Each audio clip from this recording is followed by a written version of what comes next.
JDLaPorte001. You want to be in politics in today's world?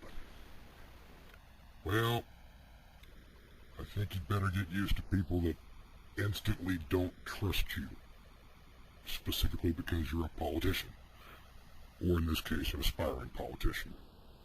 Might have been different years ago. We're talking about in today's world. Let's go over a couple of your comments before we get on with it. It said you had a few tangents and strayed from your points. I really want to know, are you a mind reader? If not, how would you know I strayed from my points? All of my points were very well made. And it's easy for someone who knows the issues to see how all the points I made are an easy connect the dots.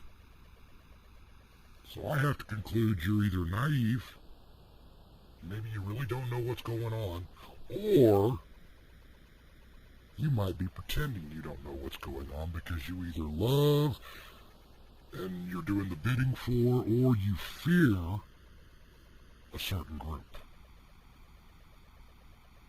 I did go through and watched more of your presentations. I saw your website. I find it ironic that one of your videos dealt with Ted Kennedy. But you had nothing to say about him since you had nothing good to say, remember? And just as a side note, and this is a tangent, anyone who's a good leader doesn't have the luxury of saying nothing when he knows someone poses a legitimate danger. Even though I know your mid was in jest, it was sarcasm. End of tangent. But in your video about hate crimes that I had responded to, remember, I mentioned Ted Kennedy. And not just as something in passing, but as a matter of fact. He was a key player in hate crimes legislation, and he has a direct connection to Israel. Another comment you had made is you had suggested I make shorter to the point videos. We can certainly do that. Skip the pleasantries and get right down to business. And if we're going to do that in just a bit, but I'd say to you too, on a more personal note, I don't like politicians, and you should have figured that out by now. But I really don't trust politicians that won't talk to people.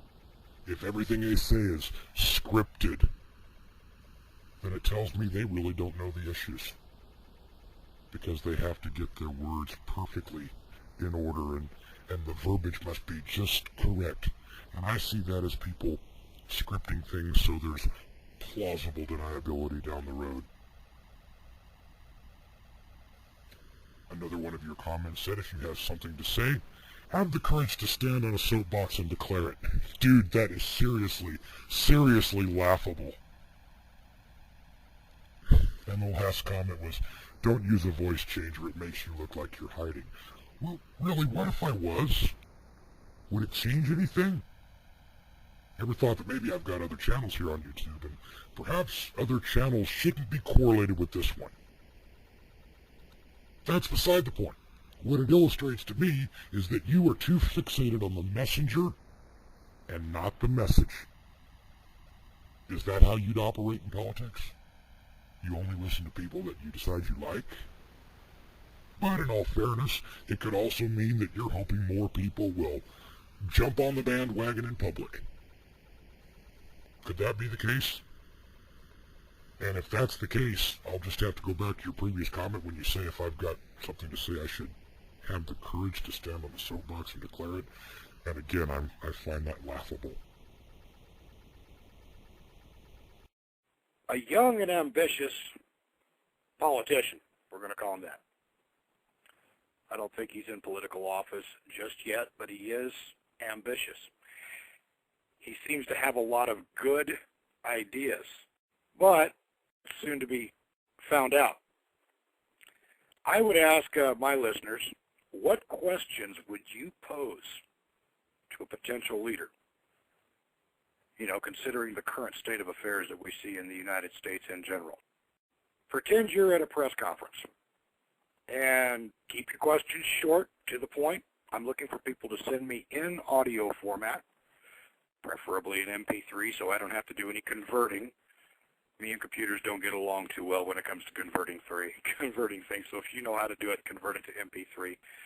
Make your comment real short. If you're going to preface your question with a comment, make it short and to the point, and get on with it. Ask a specific question, keeping in mind this is a young and ambitious politician. Pretend he's running for the office of president. I think he talks a good game, but I want to hear where this individual stands on the real issues, and we'll be sure to play that back on the show when we do have it done. Define the words two-faced and be explicit. Does this term apply to you? If it does, explain why. If not, explain why.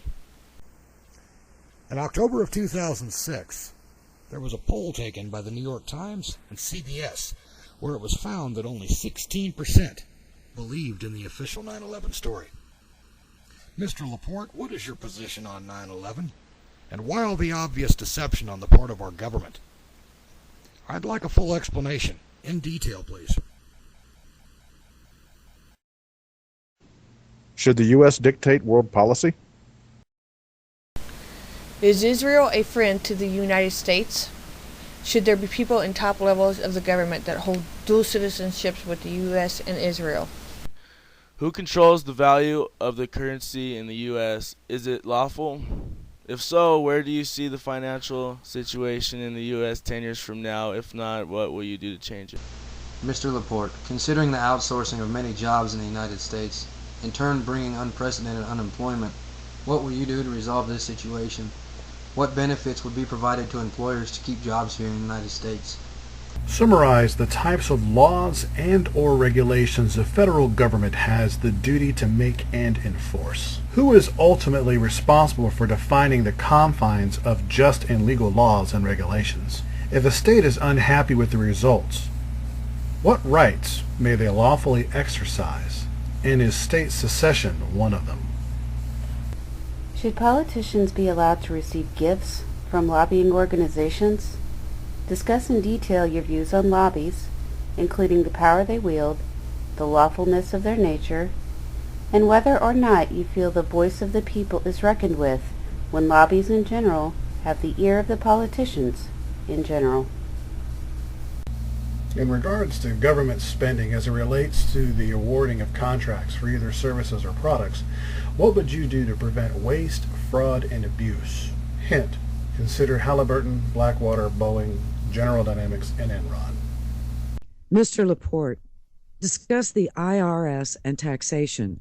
A flat and level sales tax has been proposed many times.